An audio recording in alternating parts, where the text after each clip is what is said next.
എവിടെ പോയാലും കേൾക്കുന്ന രണ്ട് വാക്കുകളാണ് ബ്രെയിൻ ഡ്രെയിനും ബ്രെയിൻ ഗെയിനും.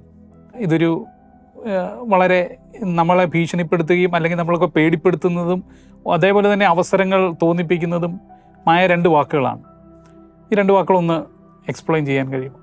തീർച്ചയായിട്ടും. ഈ ബ്രെയിൻ ഡ്രെയിൻ അഥവാ മസ്തിഷ്ക ചോർച്ച അല്ലേ, ബ്രെയിൻ ഗെയിൻ, മസ്തിഷ്കത്തിന്റെ ലാഭം എന്ന് വേണമെങ്കിൽ പറയാം. സോ ഇത് പ്രത്യേകിച്ച് കേരളത്തിൽ വളരെ പ്രസക്തമായി കൊണ്ടിരിക്കുന്ന ഒരു ചോദ്യമാണ്. ഈ കുടിയേറ്റം എന്ന് പറയുന്നത് ഒരേ സമയം ഒരു ആഗോള പ്രതിഭാസവും അതുപോലെ ലോക്കലായിട്ടുള്ള പ്രതിഭാസമാണ്. ഒരു രാജ്യത്ത് നിന്ന് മറ്റൊരു രാജ്യത്തേക്ക് ആൾക്കാർ പണ്ട് തൊട്ടേ മാറുന്നുണ്ട്. ഒരു സംസ്ഥാനത്ത് നിന്ന് മറ്റൊരു സംസ്ഥാനത്തേക്ക് മാറുന്നുണ്ട്.